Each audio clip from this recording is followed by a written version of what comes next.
I najduži put počinje prvim korakom. Ova kineska izreka uvržena je u svakodnevnom govoru, ali ne tako čest moto u praksi. Priče koje donosimo u novoj sezoni emisije Asfalt iskustva su pojedinaca, grupe i organizacija koje su napravile prvi, a potom i sve neophodne korake da sopstvene kreativne ideje i programe realizuju, ali i da pokrenu one kojima je nedostajala motivacija. U prvoj emisiji treće sezone Asfalta saznaćete kako izgledaju treninzi i radionice na University on Youth and Development u španskom mestu Molina. Upoznaćete mlade kruševačke dizajnere, prvenstveno one posvećene ekomodi, a govorit ćemo i o petogodišnjici rada Kruševačke kancelarije za mlade, odeljenja za društvene delatnosti.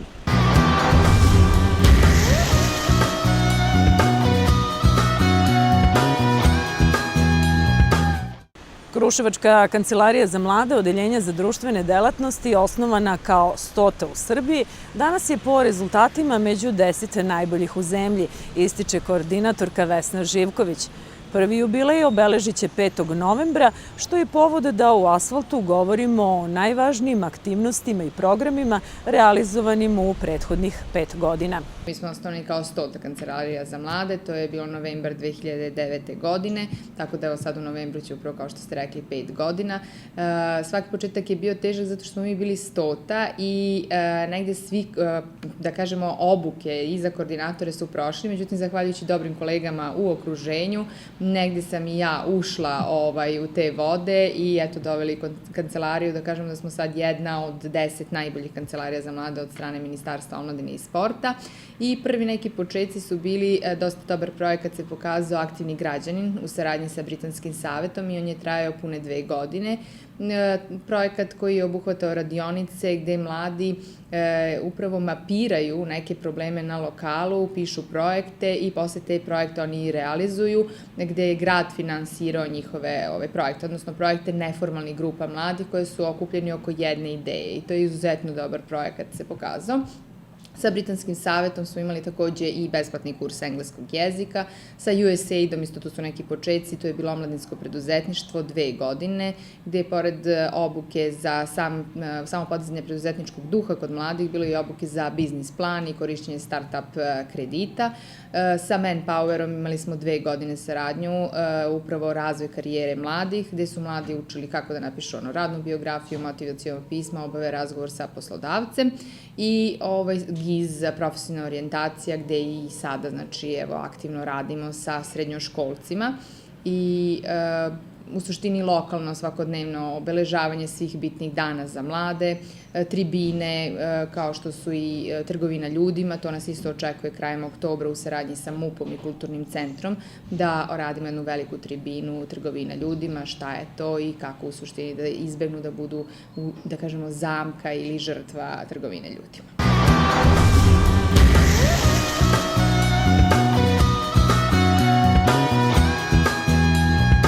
Budi muško, druga generacija, ima 30-ak učesnika, uče, kao što smo rekli, o lepom ponašanju, o lepim manirima, aktivizmu, volonterizmu i kako da smanjimo vršnjačko nasilje sa kojim smo, nažalost, sve više suočeni. To je druga generacija. Sredinom godine je bila prva generacija isto Budi muško, gde je posle bilo propraćeno, pored tih radionica, i javne akcije, gde su bili Budi muško portreti, imali smo izložbu Budi muško portreta, veliko je interesovanje za kvalitetno provođenje slobodnog vremena, tako da smo imali fotografsku radionicu koja je trajala mesec dana. Učesnici su naučili šta je fotografija, kako pravilno da fotografišu, imalo je dosta rada na terenu i na kraju je baš za Međunarodni dan mladih bila i izložba fotografija u klubu Kulturnog centra. Pored kvalitetnog provođenja slobodnog vremena i kreativnih radionica koje imamo, tu je i obeležavanje Međunarodnog dana mladih koji smo obeležili ove godine sa koncertom Marčela ispred kluba Kulturnog centra na Trgu mladih. Takođe, drugi po redu, Skate festival koji je bio u organizaciji Kancelarije za mlade, i protekao je fantastično i veliko interesovanje sponzora već za sledeću godinu. Tribina protiv elektronskog nasilja, kako mladi da koriste pravilno Facebook i druge društvene mreže, znači na jedan kvalitetan način. Takođe imali smo cijele godine je rađen lokalni akcioni plan za mlade, bila je javna rasprava gde smo imali sugestije, te sugestije smo uneli i nakon toga je usvojeno na gradskom veću i skupštinsko usvajanje, tako da sad imamo lokalni akcioni plan za mlade od 2014. do 2019. godine, koji u sebi ima 8 prioritetnih oblasti, to je obrazovanje, zapošljavanje, zdravlje mladih, bezbednost, informisanje, mobilnost, aktivizam, volonterizam i jedna nova oblast, to je očuvanje i zaštita životne sredine, jer negde se pokazalo da mladi sve više iskazuju interesovanje za zaštitu životne sredine. Upravo je bio jedan projekat sa izviđačima gde je Kancelarija za mlade i dobila nagradu Zeleni pečat, očisti smeće kad drugi neće, tako da, eto, znači i ekologija je negde uvršćena u lokalni akcioni plan za mlade. Sada nas očekuje budžetiranje za 2015. godinu i aktivnosti u okviru tog lokalnog akcionog plana za mlade.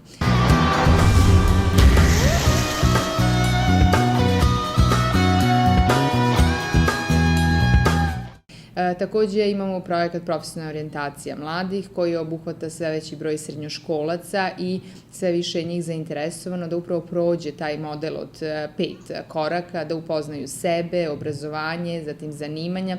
Naročito su se pokazali realni susreti kao odlični gde dolaze upravo ljudi iz različitih zanimanja da im to predstave, odgovaraju na njihova pitanja. Najzanimljivija neka zanimanja su bila, na primer, zanimanje vatrogasca, inspektora, bili su dobro ekonomisti, pravnici, to su neka uobičajena zanimanja, ali negde najviše interesovanje za njih, naročito kod devojčice, se zvali su inspektori i sve više su one zainteresovane upravo za ta zanimanja.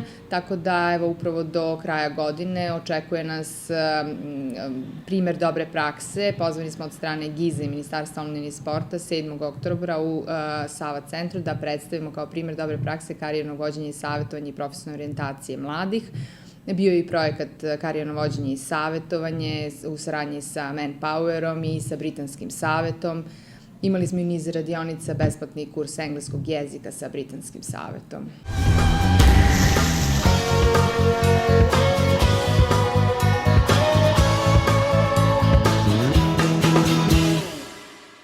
U planu su i novi projekti uz poziva mladima da se uključe u raznovrsne programe koje sprovodi Kancelarija. Planovi su nastavak upravo profesionalne orijentacije i rad sa mladima intenzivno, jer negde smo videli da im je velika pomoć da negde upoznaju sebe i na osnovu svojih afiniteta izaberu, znači, kako fakultet, tako i, da kažemo, neko svoje na kraju zanimanje. Takođe, informisanje svakodnevno mladih da mogu da urade, na primjer, profesionalnu orijentaciju u nacionalnoj službi, što neki od njih nisu, znači, znali. Zatim upućivanje mladih na razne obuke, kako u zemlji, tako i u inostranstvu. Imamo, pored profesionalne orijentacije, kao što sam rekla, u planu nam je i radionice javnog nastupa. Do kraja godine očekuje nas i obeležavanje 5 godina rada Kancelarije za mlade, tako da, eto, to su neke naše aktivnosti do kraja godine i dobili smo odluku gradskog veća, do kraja godine bi trebali da imamo omladinski klub. To je jedan prostor gde bi mladi mogli da provode kvalitetno svoje slobodno vreme, da mi kao Kancelarija za mlade radimo radionice u jednom prostoru koji je, da kažemo, nešto neformalniji.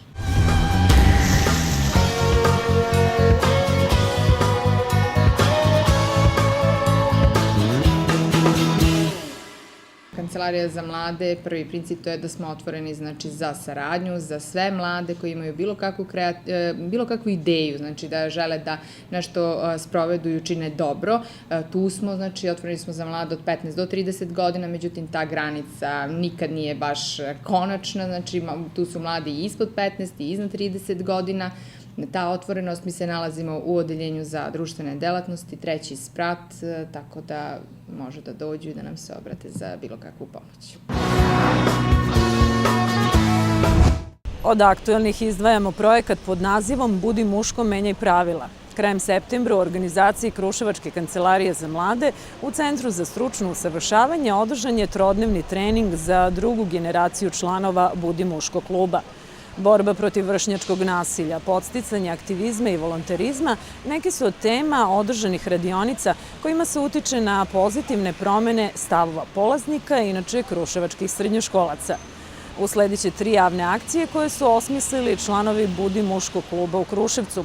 Trening je deo pomenutog projekta Budi muško menjaj pravila koji realizuje Beogradski centar E8 uz finansijsku podršku Ministarstva omladine i sporta, podsjeća asistent u Kancelariji za mlade i jedan od predavača Vanja Rakić. Budi muško program se sprovodi u 25 gradova Srbije, od toga u Kruševcu se sada sprovodi trening za drugu generaciju polaznika Budi muškog kluba. U ovoj generaciji biće između 25 i 30 polaznika, a nakon održanog trodnevnog treninga očekuje nas realizacija 3 javne akcije koje će osmisliti sami učesnici treninga, a već prvo u realizaciju javne akcije možemo očekivati polovinom oktobra. Rok za realizaciju projekta je do kraja godine, dakle nakon održanog trodnevnog treninga do kraja godine ćemo tempirati kako ćemo raditi javne akcije zajedno u saradnji sa učesnicima treninga.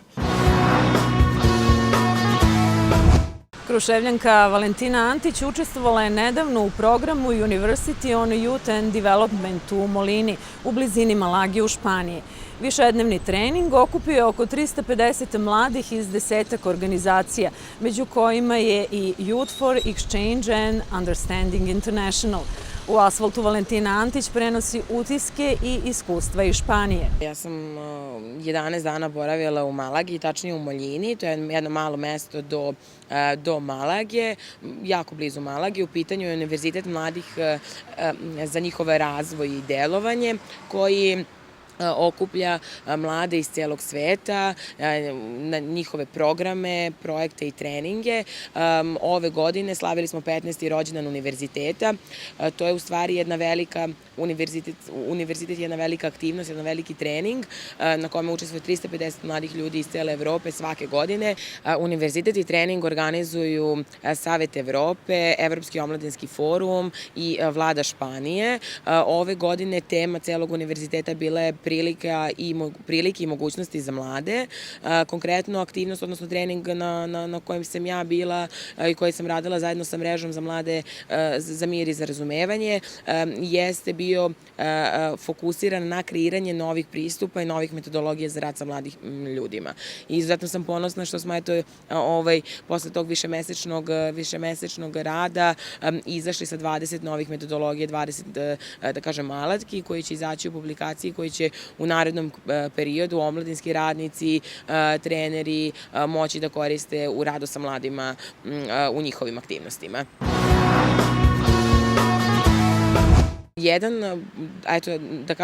Jedna cela aktivnost, jedan trening ili razmena traje od 6 do 9 dana. Postoji program, odnosno agenda ili raspored koji treneri kreiraju, odnosno ili predavači koji kreiraju za te mlade ljude. Dakle, doručak je uvek zajednički, kreće se sa radom od 9:30, postoje 4 bloka od sat i po vremena. Dakle, to su blokovi, odnosno sesije ili radionice koje mladi pohađaju. Postoje 4 dnevno, od po sat i po vremena, postoje pauze za kafu, za ručak, za druženje i eto te neke, da kažem, van nastavne, ako mogu tako da kažem, aktivnosti uveče koje se organizuju od strane mladih ljudi. Da li su to interkulturalne večeri, da li su to neke radionice plesa, glume, slikanja, crtanja, pevanja. Dakle, najrazličitije stvari, kreativne, koje podstiču mlade da budu kreativni, slobodni i da sa drugima podele delić svog talenta, kreativnosti i kulture.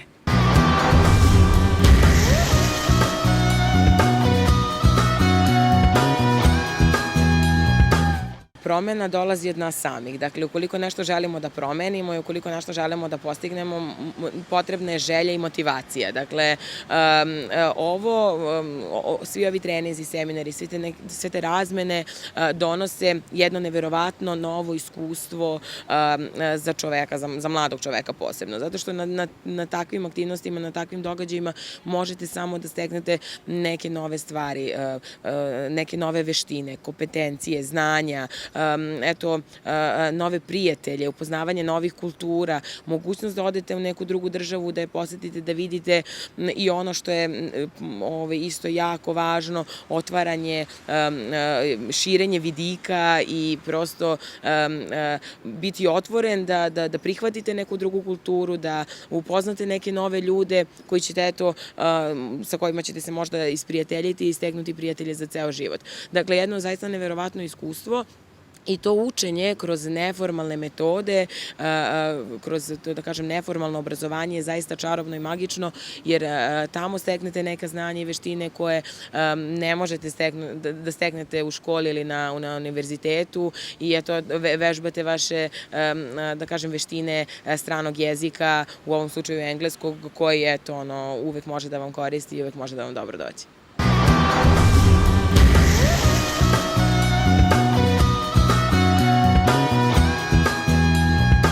Malaga, zaista jedno predivno iskustvo. Ja do sada nisam imala priliku da boravim tamo, ali taj spoj Mediterana i, da kažem, planine Andaluzije i taj deo zaista fantastično. Picasso muzej, jedno nezaboravno iskustvo. Meni je žao što nisam možda imala više vremena da obiđem sam grad, ali ukoliko mladi imaju priliku da odu, moja topla preporuka za Malagu, možda za odmor, ali svakako postoji dosta stvari koje vredi vidjeti u Malagi.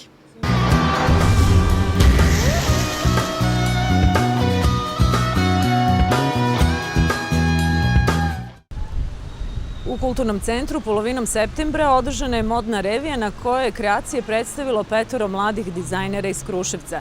Među njima je i student modnog dizajna i oblikovanja tekstila na Fakultetu za dizajn, tehnologiju i menadžment u Beogradu, Stefan Ristić, poznat po modelima u okviru projekta Ekomoda.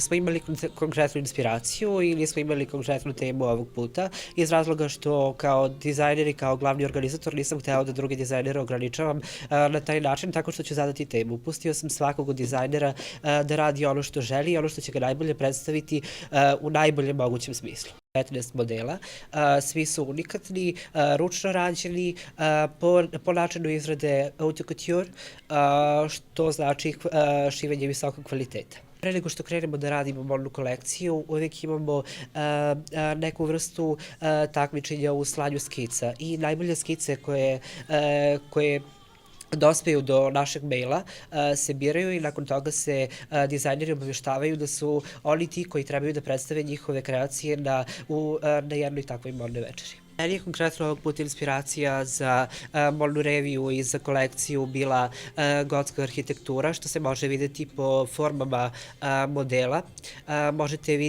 Možete videti lukove koji su prepoznatljivi za gotsku arhitekturu, takođe brojne cvetne motive koji su takođe svuda prisutni u gotskoj arhitekturi.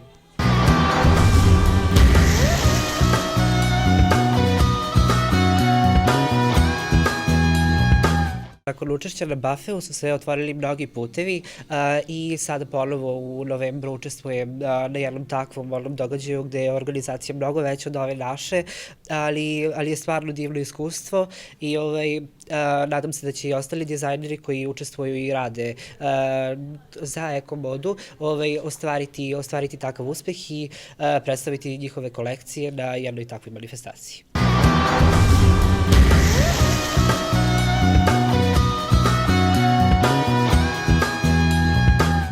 Postoje različiti načini da kvalitetne inicijative i kreativne ideje ostvarite u praksi. Informišite se i napravite prvi korak, a Asfalt će i u novoj sezoni pružiti medijsku podršku. Vidimo se za 2 nedelje, utorak, pola 11 uveče, program Televizije Kruševac.